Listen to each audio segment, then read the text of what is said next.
fraksi Partai Golkar. Yang ingin mengenai pendalaman, silahkan 2 orang. Terima kasih Bu, Pak Usman dan dari ICGR yang saya hormati.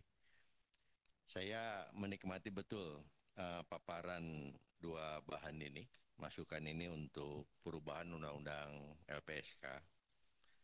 Dan nampaknya buat kami ini sesuatu yang sangat maju, langkah yang sangat maju dari perkembangan pembuatan uh, legislasi di bidang criminal justice system yang sudah maju, menurut saya sudah maju. Sekarang pada posisi lebih maju lagi, ditambah lagi dengan pemikiran ini lebih maju lagi gitu. Tapi satu hal yang saya ingin ingatkan, jadi Bu Ketua, saya hanya ingin menyampaikan apresiasi, terima kasih bahan-bahan ini. Namun satu hal yang perlu juga kita pertimbangkan, bahwa sebuah gagasan pemikiran yang baik ini, kalau kita mau sejenak melihat ke belakang. Hari ini kita sedang membahas rancangan undang-undang perubahan untuk KUHP, Undang-Undang 8 tahun 81, yang selalu saya mengutarakan, karena saya bagian dari peristiwa sejarah yang pada saat itu juga masih menyandang predikat mahasiswa, ikut bagaimana dengan Todung Mulia Lubis dan lain sebagainya. Itu adalah undang-undang yang meniadakan penyelenggaraan proses penyelidikan yang berbau darah dan tangisan. Berita acara yang berbau darah dan tangisan berakhir tahun 80. Karya agung, dipuji-puji. Lalu muncul peraturan pemerintahnya, PP 27 tahun 81, tentang peraturan pelaksanaan KUHP. Di sana memunculkan seperti gagasan-gagasan pemikiran ini yang hari ini muncul. Pada waktu itu belum terpikir kami tentang perlindungan saksi dan korban. Yang kami pikirkan waktu itu bagaimana agar para pelaku ini mendapatkan perlakuan mulai dari proses penyelidikan, penyidikan, penuntutan, sampai pada pemeriksaan di pengadilan, sampai kepada pelaksanaan putusan pengadilan lembaga masyarakatan. Itu mendapatkan jaminan perlindungan hak-haknya secara benar. Nah, disitulah dibedakan fungsi-fungsi penegakan hukum, mulai dari penyelidikan, fungsinya ya, yang pro justisia ya, penyelidikan, penyidikan, penuntutan, pemeriksaan perkara di pengadilan, sampai pelaksanaan putusan pidana. Nah, dalam perlakuannya untuk urusan hukumnya, itu pro justisia, itu urusan kewenangan institusi penegak, aparat penegak hukum. Murni aparat penegak hukum, polisi, jaksa, pengadilan, itu selesai Pak. Lembaga pemasyarakatan hanya bagian dari sistem peradilan pidana, karena sesungguhnya dia hanya sebagian kecil dari menegakkan hukum pelaksanaan pidana. Correction. Nah, tapi justru sistem pemasyarakatan itu menjalankan fungsi perlakuan yang dipisahkan antara perkara di satu sisi dengan manusianya. Nah, manusianya ini yang tidak boleh dianiaya. Makanya dia diberikan, sekarang sudah ada lahir Undang-Undang Nomor 22 Tahun 2022 tentang sistem pemasyarakatan, yang menyatakan bahwa pemasyarakatan menjalankan fungsi pelayanan pelanggar hukum sebelum putusan pengadilan, selama dalam proses penyelidikan, penyidikan, dan pemeriksaan di pengadilan, sampai kepada fungsi pembinaan, pembimbingan warga binaan setelah putusan pengadilan. Maka lahirlah institusi rutan untuk mereka yang presumption of innocence, lahirlah lapas buat mereka yang sudah mengalami putusan, dan di luar itu ada balai pemasyarakatan yang memberikan jaminan atas perlakuan mereka sebelum putusan pengadilan dengan menghadirkan penelitian kemasyarakatan di sidang pengadilan,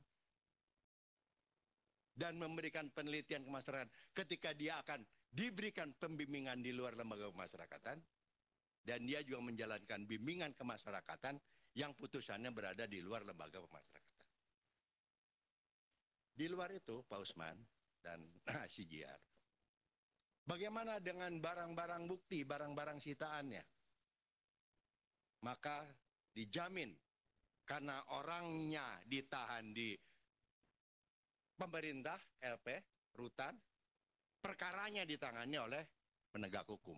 Makanya di KUHAP diatur hanya 1 kali 24 jam, 2 kali 24 jam, 1 kali 20 hari ditambah 20 hari. Setelah itu masuk rutan. Boleh ada cabang-cabang rutan, tapi tetap ada di Kementerian Kehakiman. Di sini saja Pak Usman, kita bicara hari ini, sudah banyak sekali pelanggan. KPK punya cabang rutan, ya kan? KPK punya rumah aman terkait dengan LPSK. Ada rumah aman.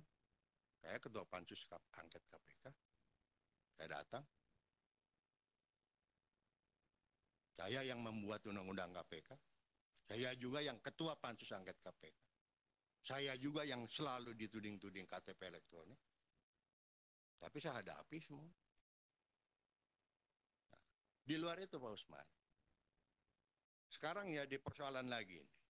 Saya mengatakan ini persoalan. Walaupun pemerintah pada posisi yang sama dengan saya, tapi saya berbeda. Apa? Rumah penyimpanan barang sitaan. Kenapa barang-barang itu ada di lembaga pemasyarakatan? Karena sesungguhnya manusia itu ada jiwa dan raga. Manusia hanya utuh kalau berpakaian. Manusia berpulpen, manusia berkemeja. Itu adalah barang-barang. Sehingga tidak bisa dipisahkan antara badannya dengan barang-barangnya.